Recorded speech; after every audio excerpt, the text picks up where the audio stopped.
Hi everyone, CeeChronicles here. Welcome and welcome back to my YouTube channel. If you're a first timer on this channel, my content consists of mostly fragrance reviews, fashion and lifestyle videos. And I would also appreciate if you considered subscribing. To those who are returning, thank you so much for the continued support. Now, today we have an obvious copycat, Milestone Perfumes, and this fragrance is called Bibliotic.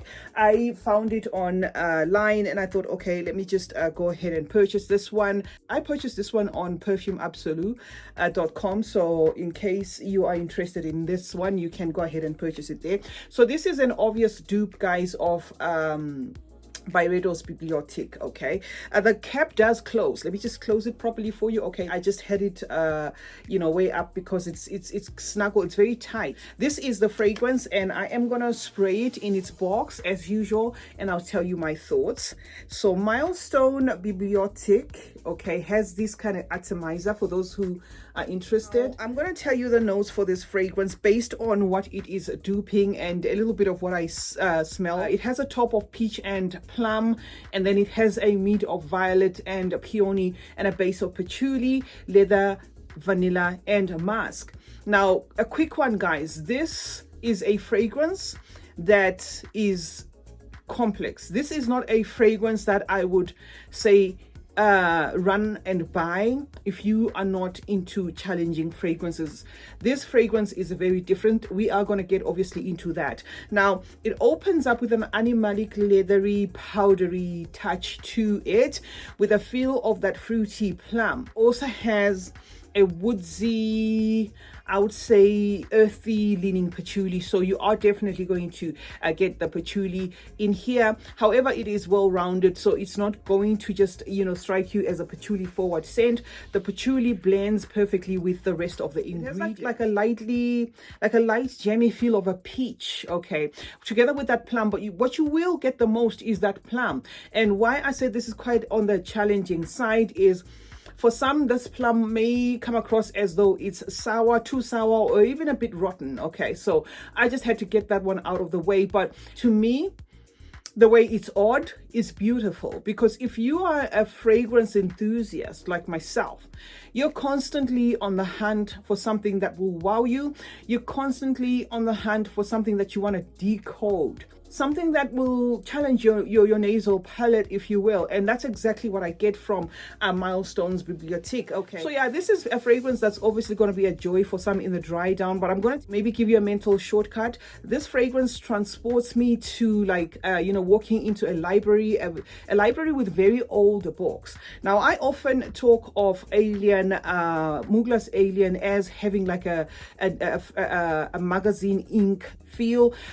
This doesn't give me new book or new ink feel. This feels like a lot of books that were piled over time, parchment paper, encyclopedias, that sort of thing, magazines, some of them even torn, and you're walking into the space and that is all you're seeing, and a pile of dust. So this fragrance transports you to a place in time where it just feels old, it feels ancient.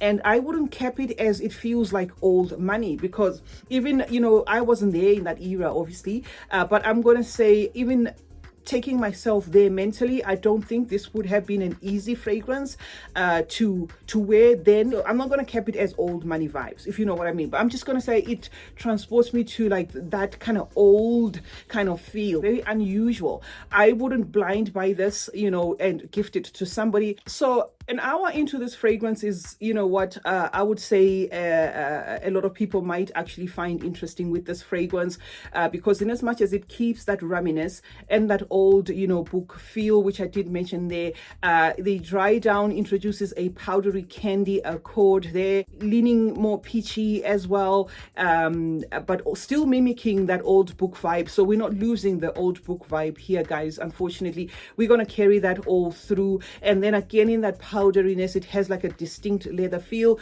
a patchouli that marries perfectly with all these notes there. So it brings like a jammy peachiness there in the dry down, and of course that leather. The boozy accord as well carries this through, so do expect a booziness. The only thing I can fault this for is that boozy, that booziness mixing with that plum.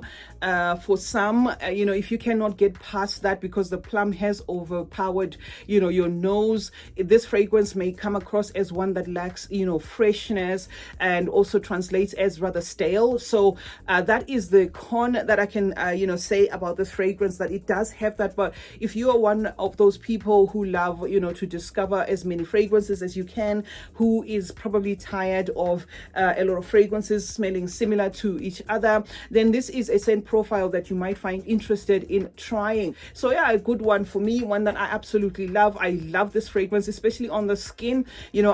This fragrance is one that I can overspray in as much as it lasts long. I overspray the heck out of it because I just love those that powdery wafts and how it just transports me to, another place in time. CeeChronicles is my name. Thank you so much, guys, for joining me today. Let's meet in the comment section where we obviously discuss more about fragrances. We were here to talk about Milestone's Bibliotic, an obvious attempt on Byredo's Bibliotic. Let me know what you think. Did this description sound similar to Byredo's Bibliotic? I obviously don't have it. I was going with how this fragrance translates to my nose.